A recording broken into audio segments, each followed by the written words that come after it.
Welcome to Between You and Us. I'm Saji, and this is Sessions with Us. So, the first thing I want to just comment on is my voice. I don't know what happened. I am not sick. I went to the hospital because I wasn't feeling well, which I will get into in this episode. Came out of the hospital, and I sound like this now. So, I don't know what's going on.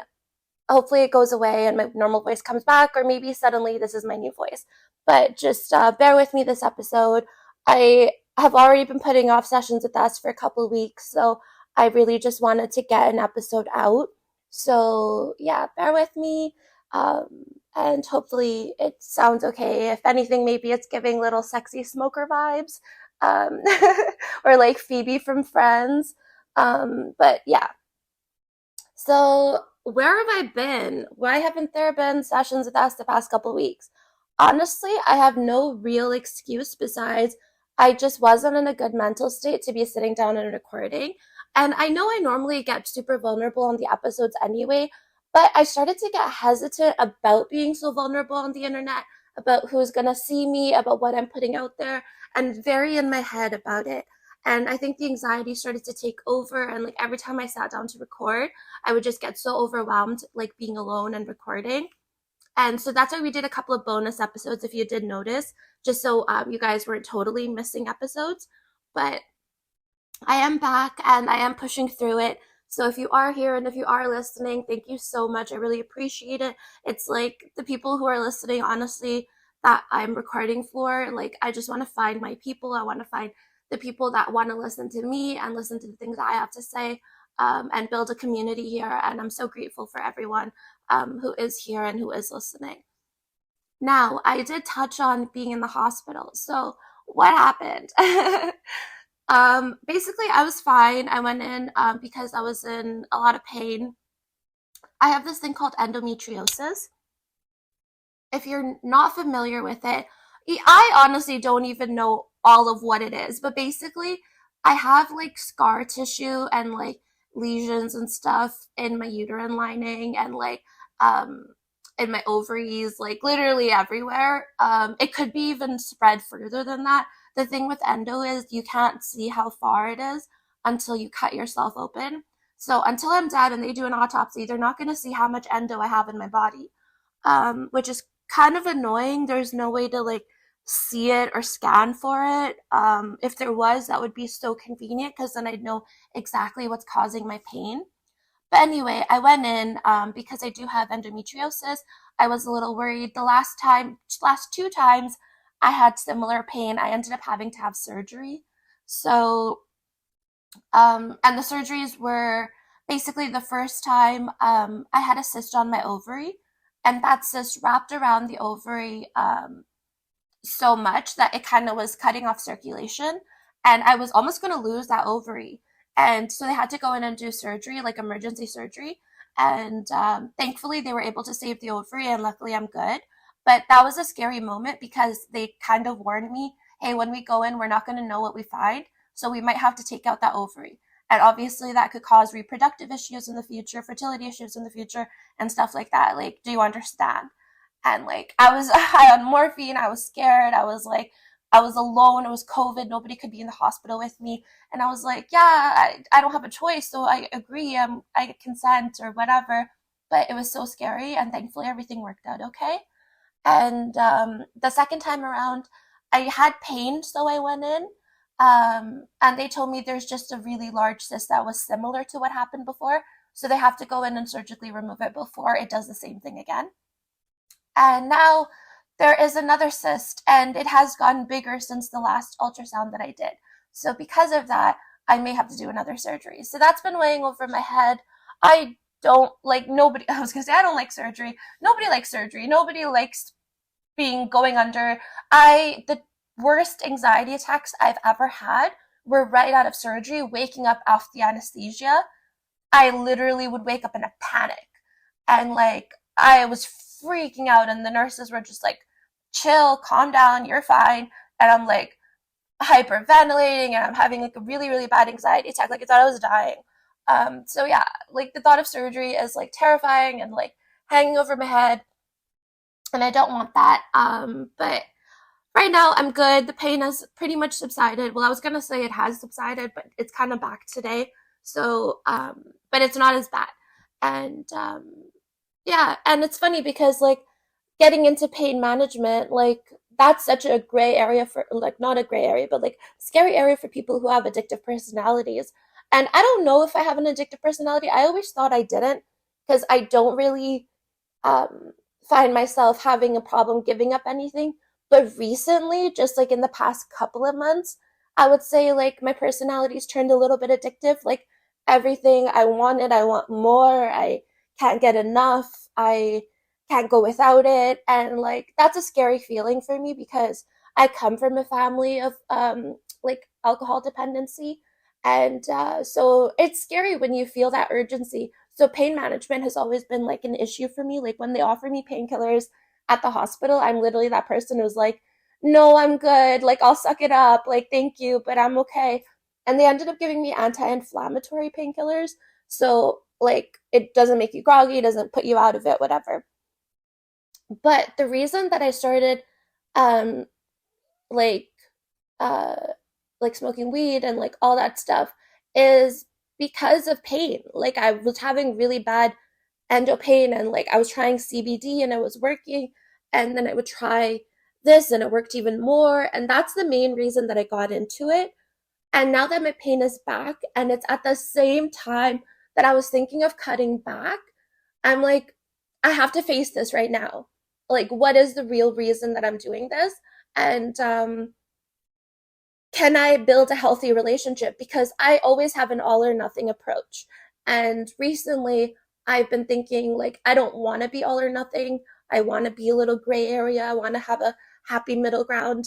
So I want to find my middle ground with my relationship with weed. Like, I want to like be able to enjoy it and use it for pain management, use it for recreational purposes, use it for maybe journaling or sleeping or whatever, like things like that. But I don't want to use it on day in, day out just because, you know? And then so finding that balance, I feel like is going to be hard. And I thought I had time to figure it out, but I think it's something I want to address like tomorrow.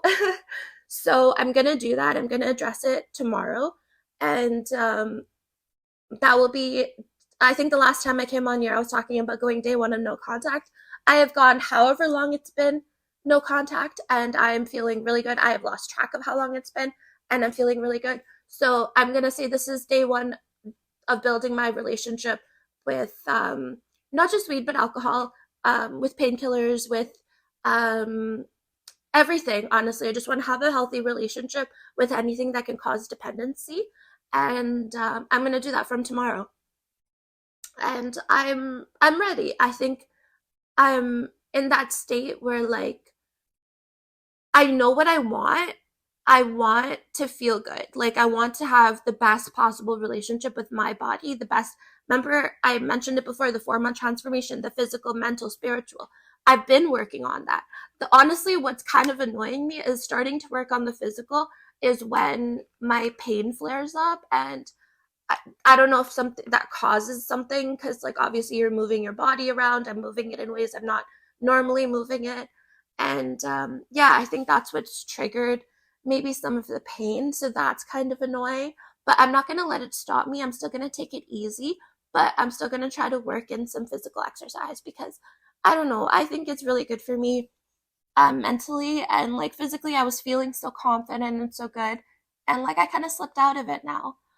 So I want to do that like without the, you know, hesitation that I'm gonna end up in the hospital. Like I don't want that hanging over my head. Like, oh, if you work out too much, you're gonna end up in the hospital. Because that's what happened last time. Last two times is when I started working on my fitness. Is when it triggered something with the cyst. And like again, they said there's no correlation, no causation, whatever for endo for these cysts. Like there's nothing. It's just random. But for me mentally, I know what happened before and after. And like, so I feel like it has to have some connection. Um, anyway, I also wanted to touch on mental health in this episode because the other day, Uthi looked at or sent me a message and said, your mental health has been so much better recently. And I was like, you know what? You're right. It has been better. Like, I've been in a good mood. Like, I haven't been letting things affect me the same way. Like, don't get me wrong. Like, the depression's still been there. Like, I think the sun coming back has been helping. Like, the seasonal depression is going away. But like my mental health has been so good recently. Like, I'm just like, I don't know, living life. Like, every day is a new blessing. Like, I just do whatever I want and I'm happy. And I'm stressed. I am stressed. Don't get me wrong. Like, it's not like my life is so good and like whatever. I have a lot of stuff piling up on me and I am stressed, but I'm like not letting it get to my mental health. Like, I'm not letting it take a toll because that's how it affects your body.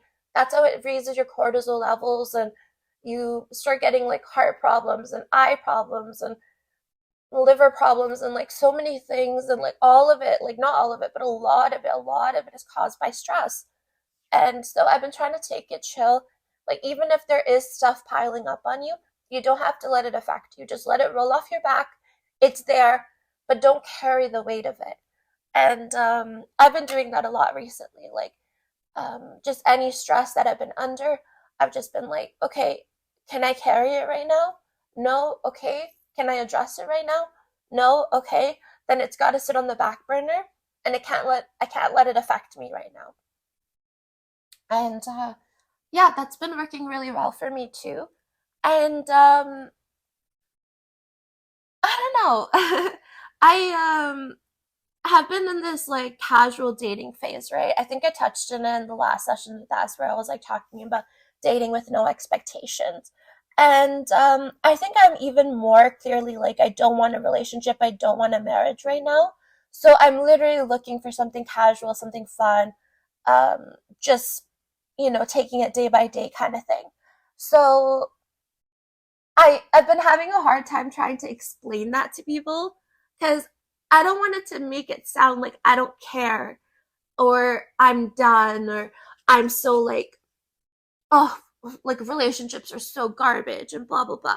Like, I'm not saying it like that. Like, a good relationship is great. A good relationship is perfect. Like it's something that can add to your life. Like, I'm not saying that it's a bad thing, but I'm just saying that I feel like I'm in a state of mind right now. If I were to get into a relationship, there is a possibility that I would attract a toxic person. And so I'm just not ready. I don't think I want that right now.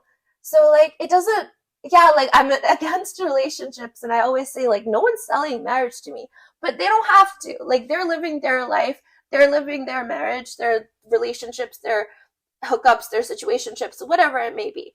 And I'm over here living my life. And I kind of love like not having any responsibilities and stuff like that. But sometimes I do miss a companionship. Don't get me wrong. Like, sometimes it is nice to have someone to like cuddle up with and talk to and like stuff like that. But like, I think for me, it's just not a priority right now. Like, it's not something I feel like I'm missing. Like, if I felt like I needed it or I wanted it or something, I would go out and get it.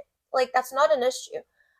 But I think right now, it's just I'm so happy with like discovering myself and figuring out myself and figuring out what I like and being single and having no responsibilities and like, well, like not no responsibilities. I still have responsibilities, but not the responsibilities that I consider to be weighing me down and stuff like that. Like, I'm in that state, and I think like people feel bad for me sometimes, and they're like, "Oh, she's so alone," or like, "Oh, this," or like, oh, like she's so like scarred from her relationships or blah blah blah, or you have to heal and stuff like that and whatever. And like, all I have to say to that is it's my journey. And like, yeah, maybe one day I will look back and I'll be like, wow, I was really unhealed at that point. But I'll be so glad that I didn't put someone else in that position. Like, I don't want to get into a relationship with someone and hurt them. And I don't want to like lead someone on. And I don't want to drag someone into like okay, even the other day when I was in the hospital and stuff like that, like I kind of was like, my best friend came, sat with me, my other best friend picked me up from the hospital, my sister kept updates with me, my brother brought me a goodie bag. Like, I have my family and I have my support system. I never for one second was like, wow, I really, really wish I had a boyfriend or a girlfriend or someone here to like take care of me or whatever. I didn't feel like that. And so I'm not missing anything. There's no moment where I'm like my emergency contact is covered. So I'm like, I have my circle, I have my support, I have my people, and I'm content. Like I'm not missing anything right now. But if I ever do feel like I'm missing something, if I do want that like romantic love or that companionship or that like everyday kind of comfort, I can find that. There's no timeline to that. Like I don't have to be like, oh, once I'm 34, I can never find love. Like you're telling me nobody finds love after 34. You're telling me nobody finds love at 57. Like no, people do. And like I'm okay with like the dating pool being smaller if my person is meant to be found in that small dating pool. Like I don't mind. I'm not in any rush. I'm gonna like the way I'm living my life right now, if I keep taking care of myself, I'm probably going to live a long life. Who knows? I may die early. I may die young. The world may end tomorrow. I have no idea what's going to happen. But if I just live every day like I'm happy and I'm content and, I'm doing the best that I can on a day to day basis, then there's nothing wrong with that. There is no harm in that. There is no, you're missing out on life because life is so like unpredictable and it's like, it's so long. Like you have so many opportunities to correct yourself, but it's so unpredictably short that you can't be unhappy. And hopefully this is all like making sense because I feel like I'm on some sort of happy tangent right now. But I've just been in like this mood where nothing is really going to impact me negatively. Like anything you say to me, anything you do to me, like I could get kicked out of my house tomorrow. I could get fired from my job tomorrow. I could get, like my family could disown me tomorrow. And like, doesn't matter. I'd figure it out and I'd like correct it and I'd keep going. Like, I don't have that fear, like, oh my God, I could lose everything. Because you could lose everything. You could lose everything in a second. I could lose my arms and legs tomorrow. And like, I want to enjoy what I have when I have it. So when I have like an odd Wednesday off, like if you're listening to this, it's a Wednesday. If I have an odd Wednesday off, like I'm gonna go and enjoy life. I'm not gonna be like, oh, let me go wait till Friday, and stuff like that. Because Friday is not guaranteed. Nothing is guaranteed. I I don't know. Maybe I sound too like preachy right now, but I think a lot of people I see and a lot of people I like even see on TikTok, like I'm not even just seeing in my regular life, just a lot of people everywhere, like coworkers, people I run into on the street, like customer service interactions. Like everyone's always just like, how are you? Like, oh, I'm okay. I'm like, yeah, I get it. Like life is fucking terrible. Like no one's like, oh, I'm so good. I'm so great. Life is so good. Life is so great. Like no one's saying that. But when I answer, I feel like I'm saying I'm good. Like life is good. Like I don't feel like I'm lying anymore. And I'm not saying I always feel like that. Trust me, trust me. But right now, like today, if someone asks me, how are you? I'm good. I'm happy. And like, I'm so grateful that I can say that, but I work on that. I'm not just like, oh, I'm miserable and like that's going to be my life forever. And I think that extra step to like be like, okay, if you're unhappy with something, if something is bringing you misery, then you have to change it. It doesn't matter what it is. If it's your job, if it's your career, if it's your partner, if it's your um, child, if it's your pet, like no matter what it is, like if that relationship is strained, you got to heal it. You got to fix it. You got to work on it. And you got to, um, like make sure that it's the best possible thing for you. Like, speaking of pets, like my cat is here. But like I'm such a pet person. Like I love my cat. She brings me so much joy. And like that's something I'm so grateful for. But I know a lot of people are like, oh, well, pets die and like, I don't want to get a pet because they're gonna die one day and like blah blah blah. But like that animal is already existing and is gonna die anyway. Why can't you give it the best life? why can't you take it home? Like, I lost my cat, and like the whole time I had my cat, he was sick. He was dying. And like he would come back to life, and he would come back with a lot of fucking like what is it? Like I don't even know what the word is, but just like energy. Like he came with so much life. Like he came with a lot of life. He was sick. He was sick his whole life. And he was on the verge of death a lot of times. And I wouldn't for a second go back in time and be like, no, I won't adopt him because of that. I would never do that. I gave him the best possible life. I think I gave him the longest life.